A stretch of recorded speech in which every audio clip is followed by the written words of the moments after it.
Okay hello friends, welcome back to the hotels e learning zone. आज के lecture में हम लोग एक्सरसाइज 6 सेक्शन सी की शुरुआत करने वाले हैं। क्वेश्चन नंबर 1 आप लोग अगर रीड करोगे तो आपको पता चलेगा कि क्वेश्चन नंबर 1 में आपको पूछा गया है write the characteristics of binomial expansion. No, binomial expansion की कैरेक्टरिस्टिक्स बहुत ईजी है। आप लोगों ने ऑलरेडी बाइनोमियल एक्सपांशन के सम्स कर लिए हैं।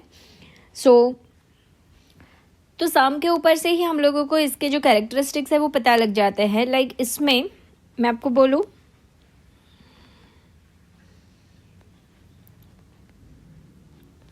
फर्स्ट कैरेक्टरिस्टिक्स वी कैन से कि यहाँ पे जो एक्सपांडेड टर्म्स होते हैं वो कितने होंगे, तो n+1 टर्म्स होंगे। ये फर्स्ट कैरेक्टरिस्टिक्स हो गया इसका। सेकेंड में बोल सकती हूँ इसका जो फर्स्ट टर्म होता है एक्सपांशन का, फर्स्ट टर्म वो हमेशा ये रहेगा nc0 इंटू x⁻n, क्योंकि बाकी का जो a होता है तो a का तो हम लोग हमेशा 0 पावर लेंगे। सो फर्स्ट टर्म में वो तो आएगा नहीं। सो वी कैन से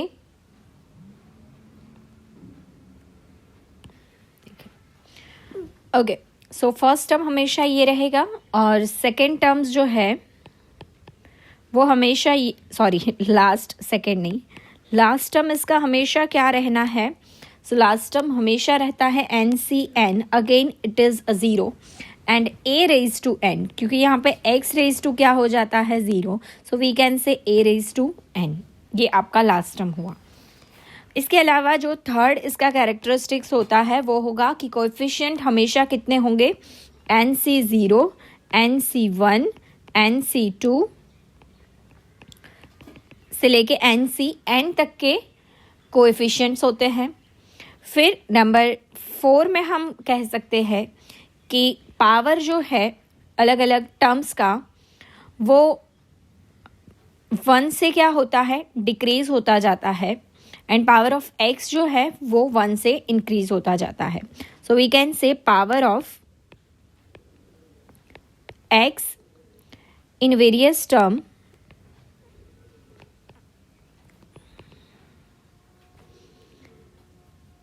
decreased by 1 and power of a in various term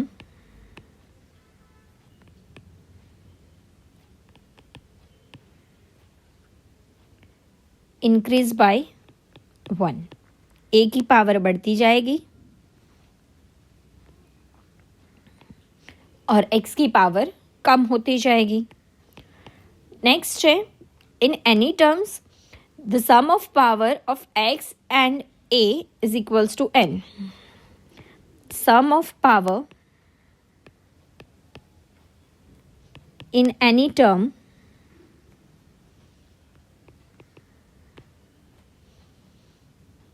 of x and a is equals to 1।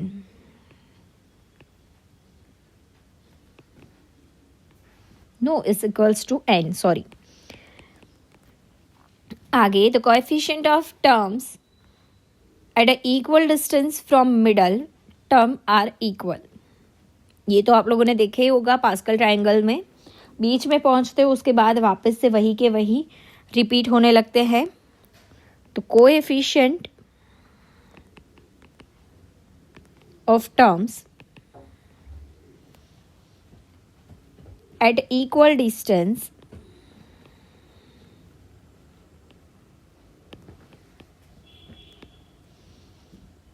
from middle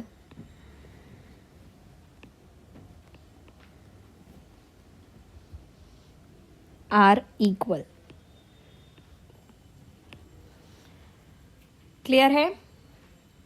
चलिए आगे बढ़ते हैं क्वेश्चन नंबर 2 की ओर।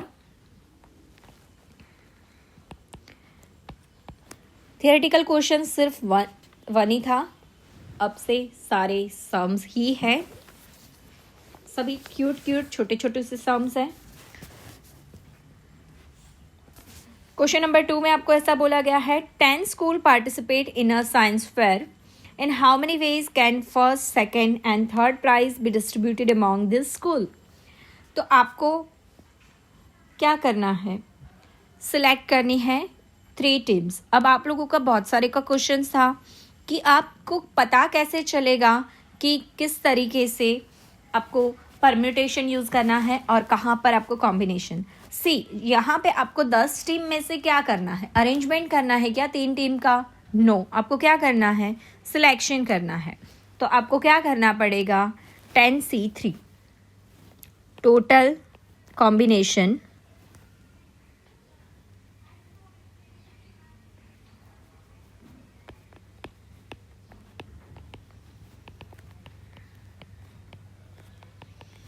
टेन से 3 मतलब 10 into 9 into 8 divide by 3 into 2 into 1। Please answer me in comment section. Clear है? चलिए आगे बढ़ते हैं क्वेश्चन नंबर 3 में। क्वेश्चन नंबर 3 में आपको बोला है in how many ways can 4 boys and 3 girls arranged in a row. Underline the word arranged. जब भी अरेंज वर्ड आता है तो डेफिनेटली आपको परम्यूटेशन ही यूज करना है। क्लियर है?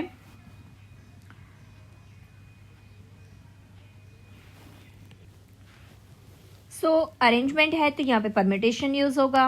4 boys 3 girls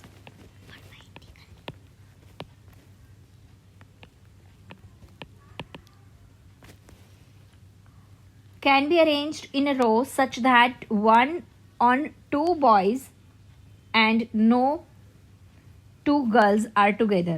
No 2 boys and no 2 girls are together. 2 boys साथ में नहीं आने चाहिए, 2 girls साथ में नहीं आनी चाहिए. So we can do arrangement like this.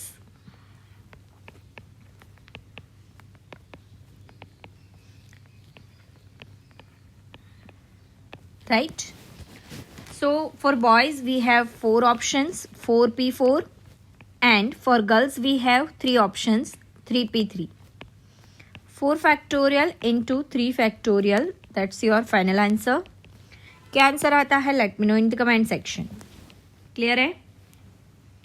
आगे बढ़ते हैं क्वेश्चन नंबर 4 की ओर।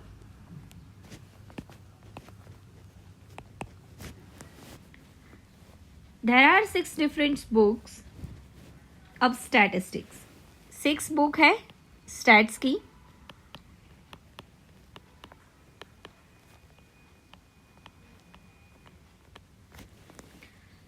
Five different books of accounts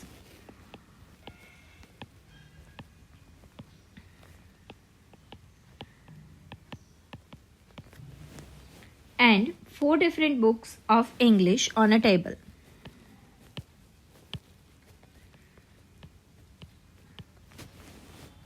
In how many ways can these books be arranged in a row so that same subject remains together? हमको क्या करने हैं, same subject को ना डिब्बे में भर देने हैं। ये बना दिए डिब्बे। क्लियर है? So we have now 3 options, right? या तो ये पहला रहे, या तो ये पहला रहे, या तो ये पहला रहे, या ये यहाँ चला जाए, या ये यहाँ चला जाए, ये यहाँ पे आ जाए। ऐसे कुछ ऑप्शंस होंगे, right? So we have 3 options for 3 boxes 3p3, but if you noticed there is inner option also, मतलब इनको भी तो हम ऐसे आगे पीछे ले सकते हैं। सो 6p6 इंटू इनको भी आगे पीछे ले सकते हैं। सो 5p5 और 4p4। समझ में आया? यस और no? Good. So 3p3 3 factorial, 6p6 6 factorial, 5p5 5 factorial, 4p4 4 factorial, 6 into 720 into 120 into 24. Please use your calculator and answer me in the comment section. आप लोग कमेंट्स बहुत कम करते हो कंजूसी के साथ, अच्छा नहीं लगता मुझे। नेक्स्ट हम लोग आगे बढ़ते हैं क्वेश्चन नंबर 5 की ओर।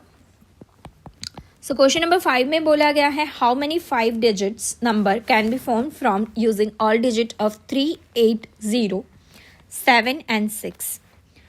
आप लोग इतने बड़े हुए, आपको इतना तो पता चलता होगा कि अगर कोई डिजिट में 0 पहले आता है तो वो काउंट नहीं होता। लाइक अगर ऐसा है 0, 3, 8, 7, 6 तो this is called 4 digit number. इसको क्या कहेंगे?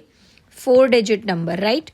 सो यहाँ पे मुझे बनाने हैं ये 5 डिजिट का यूज़ करके नंबर्स, बट उसमें अगर 0 फर्स्ट प्लेस पे आया सो वो डिजिट हो जाएगी 4 डिजिट, वो मुझे नहीं चाहिए।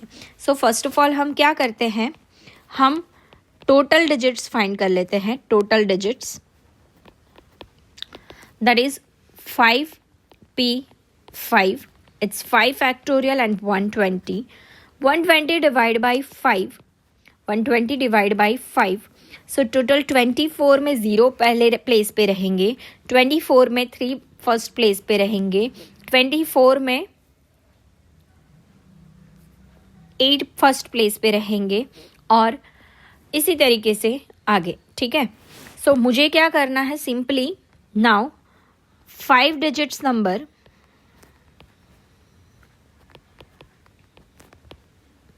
तो उसमें से ये 120 में से मुझे 24 को क्या कर देना है, हटा देना है। So my answer is 96। Clear है? समझ में आया?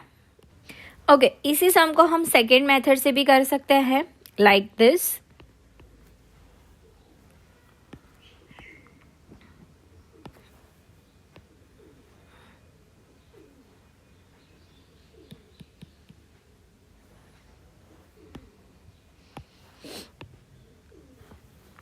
ओके, चलो तो देखो, फर्स्ट प्लेस पे अपने को 0 नहीं चाहिए, ये 4 डिजिट चल सकती हैं तो उसको हम फर्स्ट प्लेस पे रखेंगे 4p1।